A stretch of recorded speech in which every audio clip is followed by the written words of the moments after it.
Hello everyone, Burp here. Going back to normal audio tomorrow, so please bear with me for one more day.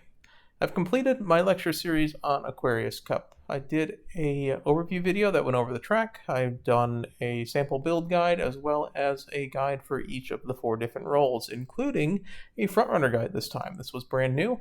I am not really a frontrunner player. I had to build a few frontrunners just to learn the ropes, and I got a slew of responses. Some people were very excited. Some people were like, wait a minute, you actually made a frontrunner guide? I know I was kind of procrastinating it a bit, but we eventually got it out for what it's worth. It was not perfect, and I could feel some frontrunner mains dying inside, and that is perfectly fine. Some of them were very, very verbal about the simple mistakes I was making, but hey, it's the first one I'm doing, so I'm honestly happy with the total amount of support everyone gave me. But some people, yeah. There is a CM tomorrow. Y'all know this, right? If you haven't started yet, this is perfectly fine. We can catch up a bit, but you may have a little bit less preparation than the rest of us. Remember, my anti-frustration plan is to stop building for the previous CM on registration day. Don't try to min-max during CM because you have a limited number of runs and you're only going to frustrate yourself because you won't be able to use your borrows effectively, you will make more mistakes, and the odds you get an actual better UMA are lower than if you just slowly build them over time. So at the point of what looks to be March 5th, which is next week, I suggest stop building UMAs for Aquarius Cup, with the exception of the fact that Trackblazer is releasing. I did edit this plan a little bit.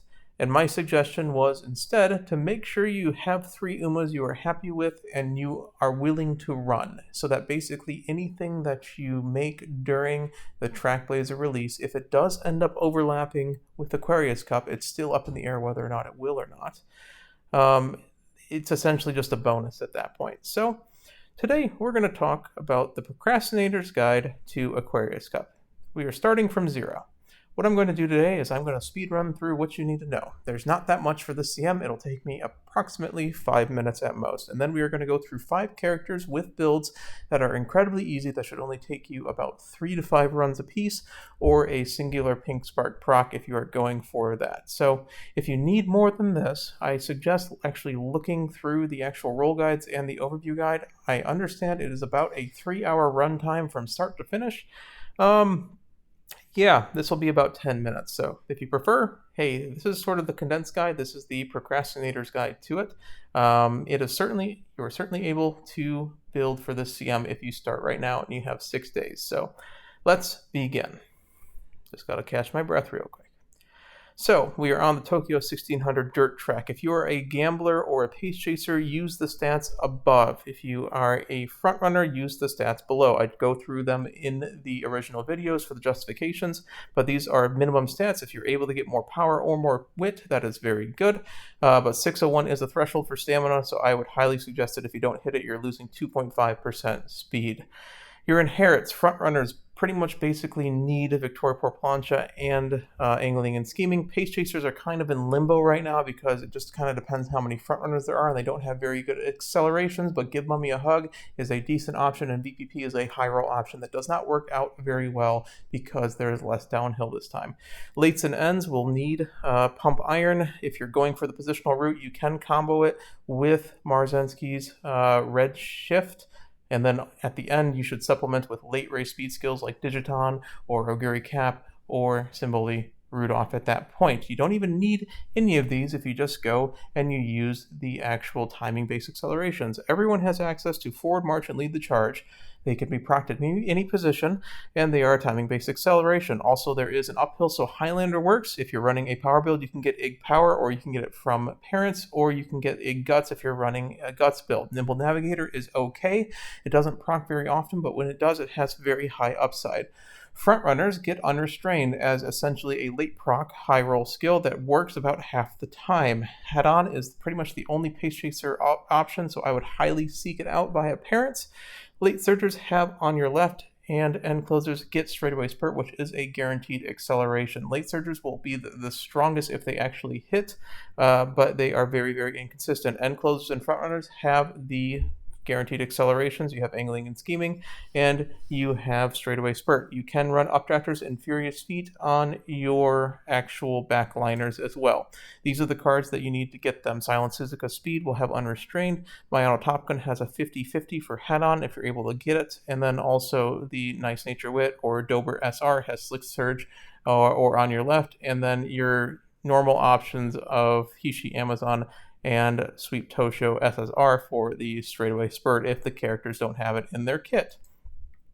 In general, for your mid-race and late race, your corner skills will be your mid-race this time, and your straights will be a 50-50 whether or not it procs at the start of the race, which means you're gambling with pace down mode if you are not a front runner, or whether or not it is a late race skill.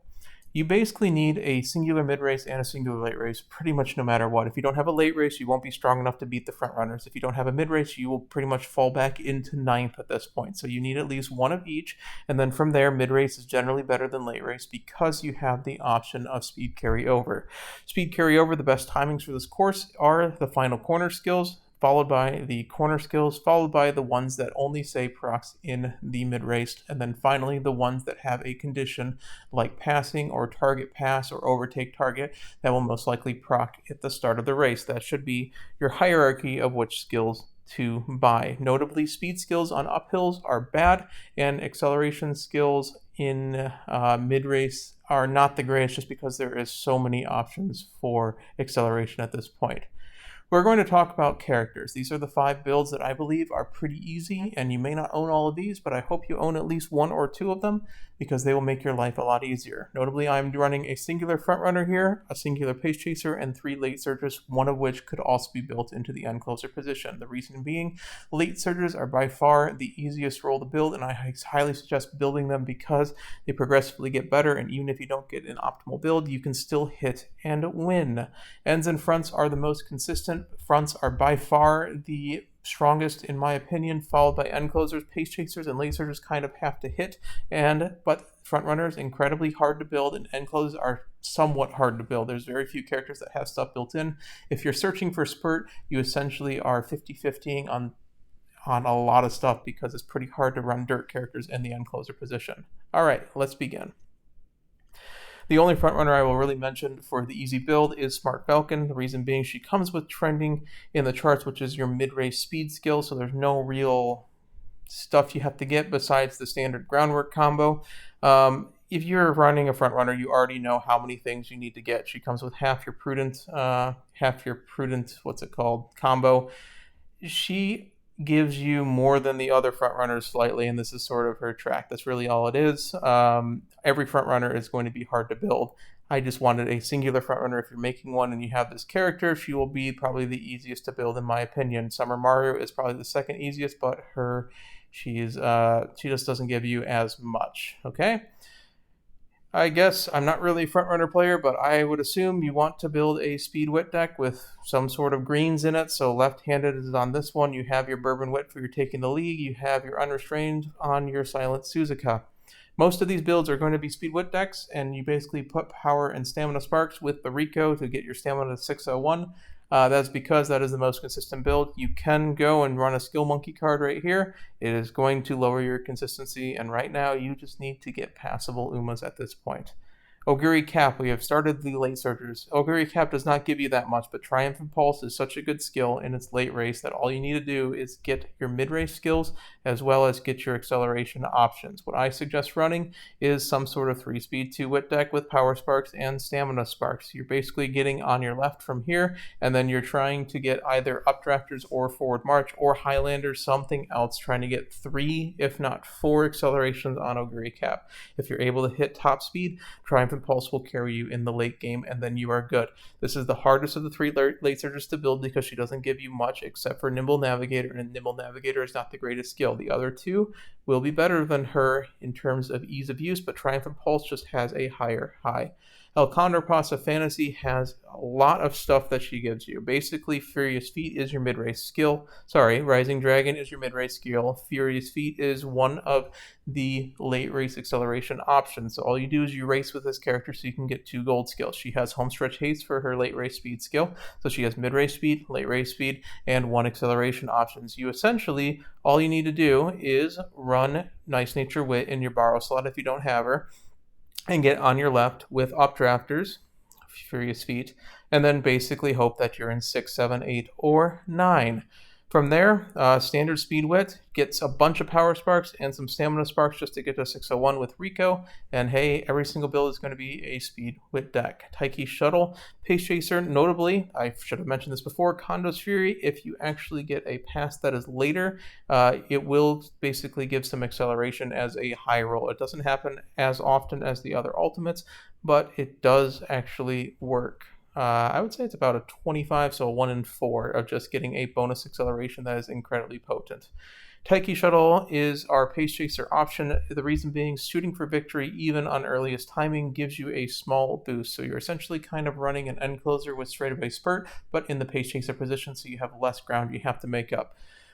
She has Changing Gears, which works as a mid-race speed skill. Miles Freights works as a late-race speed skill. And, of course, you have Prepared to Pass. And if you get Medium C, you can get Head-On. But, honestly, you probably should just be getting it from parents or using the Mayano Top Gun speed card. If you have Fine Motion, you can get Mayano Top Gun in your borrow slot. If you don't have Fine Motion, it's perfectly fine to slot this out with pretty much any other speed card. Run a 3-speed 2-wit build, run some Power Sparks, Stamina Sparks, maybe a little bit of Wit Sparks, but other than that, this character is incredibly easy to build. It's probably the second easiest character to build in the game just because you have everything you need on screen right now except for Head-On. All right, the easiest one by far, in my opinion, is Agnes Digital because she gives you pretty much everything. You can build her Late Surger, and that's what I suggest building first, but the thing is that she just gives you so much stuff that you honestly can even go and spend the time making her End Closer. So End Closers in this CM, I think, are just slightly stronger because of Straightaway Spurt. And honestly, the consistency this character brings when she actually hits max speed with her late race speed ultimate, because Final Sprint will give you some lanes in the late race. It's kind of like a Tripulse that happens a little bit earlier. Remember, when you're passing people, you are winning the race. You don't necessarily get all these. This is a little bit of randomness, but you have Lead the Charge. You have Uma Stand, which helps you with pace down mode. You have Updrafters built in. You can, again, this is part of her quiz event. Late Surger Straights, Top Pick, everything is here. You have your supplementary secondary Excel. So if you are building her End Closer, all you need to do is get Straightaway Spurt on her. If you're building her Late Surgery, all you need to do is get on your left. And then you have 2 accelerations. You take basically any other white Excels that the game gives you, you put it on her, and you can have her built in probably 2 runs. If you're running her Late Surger, again, you just put Nice Nature in your borrow slot, and then there you go. You have a 3-speed 2-wit deck. You maybe run Icing Flash for some more hints for late surger corners and straights, and then because she has very flexible stuff, you just kind of put whatever sparks you need. If you're running her End Closer, you need to somehow fit in a Straightaway Spurt thing, because otherwise you're going to just try to get Parent RNG. You can just run a 9-star Spurt and then just run a normal deck, and you'll have it about 35% of the time. But if you want a 50-50 with Sweep Toaster, you can as well. This is probably the easiest build to go. You can just run Fuku and then just run like a normal deck and then hope you get it from parents. Or what you can do, which I've seen, is if you get your Late Surger and then you get your End Closer, you can just build her a high roll build by using Ayabe to get Daring Strike, using Kishi Amazon to hopefully give you some additional chances to get Straightaway Spurt, and going Rico-less, and it does work. You just need some Stamina Sparks. It's basically, you need Fuku in this build because you need to get some sort of scenario link to boost your trainings up far enough that you don't have trouble actually getting your stats. So it's a little tough with speed. You may need some speed sparks. You may need a little bit of stamina sparks, but you do not need any power sparks. And you basically go from here and you're tapping speed and power over and over again. All right. So those are the 5 builds. If you need more than that, I know this has been a pretty quick video. Look at the full guides. The overview goes through deck suggestions. So if you are wondering why these decks are made, there's also like 4 different other types of decks you can run. Pace Chaser, Late Surger, and Closer Frontrunner guides have justifications for pretty much everything I've said here. They also go through pretty much every character that you can run, with the exception of Mayano Top Gun. I think only the Frontrunners I did with that one, but you can run Mayano Top Gun in any role. Appendix A has sample builds. So if you're looking for sample builds, it's another 10-minute watch. Just look at the Appendix A guide. And finally, I will leave you with this. I have just finished my team today, essentially, so I will have my final team out in the next day or two. I will make a quick video like I did this. I know this has been a procedural, like sort of what is called a cookie cutter video, but I did want to get some sort of condensed guide that is just to get people started. If you have any questions, I am always usually available in the comments. I try to respond as much as I can. So good luck and burb out.